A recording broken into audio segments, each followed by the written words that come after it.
Hello everyone, welcome to our learning community. Here, we share medical education and MCQ practice to help you succeed in international exams. Each video is designed to build understanding, inspire success, and make learning enjoyable. Together, we grow and create a brighter future. Today's lecture we will discuss the skull anatomy, normae views of the skull. Now, we will discuss the normae of the skull, which are the standard anatomical views used to study skull structure. Each norma shows a different aspect of the skull and highlights specific bones, sutures, landmarks, and foramina. There are 5 main normae: anterior, lateral, vertical, occipital, and basalis. Norma frontalis, anterior view. This is the front view of the skull and shows the facial skeleton clearly. We observe the frontal bone forming the forehead and the upper orbital margins. On the frontal bone, we can identify the frontal eminences, the superciliary arches, and the glabella.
especially the middle nasal conchus, and the inferior nasal conchus, which is a separate bone. The lower part of the nasal septum is formed by the vomer. The upper jaw is formed by the maxilla, which contributes to the floor of the orbit, the sides of the nasal cavity, and hold the upper teeth. Below it is the mandible, the lower jaw bone. Several important foramina are visible from the anterior view. Above the orbit is the supraorbital foramen, or notch, which transmits the supraorbital nerve and vessels. Below the orbit is the infraorbital foramen for the infraorbital nerve and vessels. On the zygomatic bone, we may see the zygomaticofacial foramen. On the mandible, the mental foramen transmits the mental nerve and vessels. Lateral view of the skull. Starting anteriorly, we see the frontal bone, which forms the forehead and the superior part of the orbit. Just below it is the nasion, the junction between the frontal bone and the nasal bones, serving as an important surface landmark.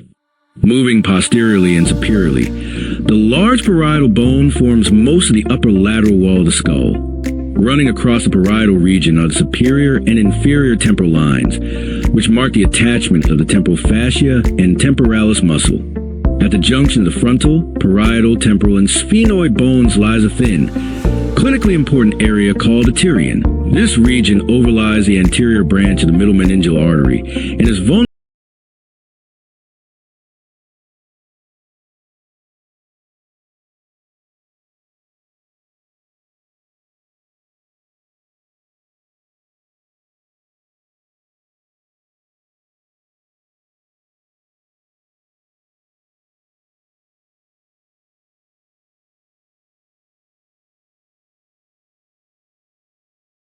inferior to it is the slender styloid process, which provides attachment for muscles and ligaments of the tongue and neck. Further posteriorly, we see the occipital bone,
incisive fossa and incisive foramina, which transmit the nasopalatine nerve and vessels.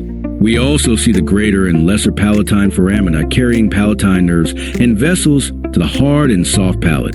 The choanae are present posteriorly and open into the nasopharynx. Middle part of base of skull. The middle part contains several important openings. The inferior orbital fissure transmits infraorbital and zygomatic nerves. The foramen ovale carries the mandibular nerve and related vessels. The foramen spinosum transmits the middle meningeal artery. The foramen lacerum lies between sphenoid and temporal parts. The carotid canal carries the internal carotid artery, and the pituitary fissure transmits the chorda tympani nerve, posterior part base of skull. The posterior part includes a jugular foramen for cranial nerves 9th, 10th, and 11th and major venous sinuses. The hypoglossal canal carries the hypoglossal nerve. The stylomastoid foramen transmits the facial nerve. The large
lies between the parietal, temporal, and occipital bones.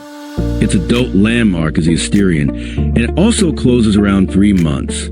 Together, these fontanelles allow brain growth in infancy and later form important craniometric points in the adult skull. Clinically, a bulging fontanelle may indicate raised intracranial pressure, while a sunken fontanelle suggests dehydration. That brings us to the end of today's lecture on anatomy of skull.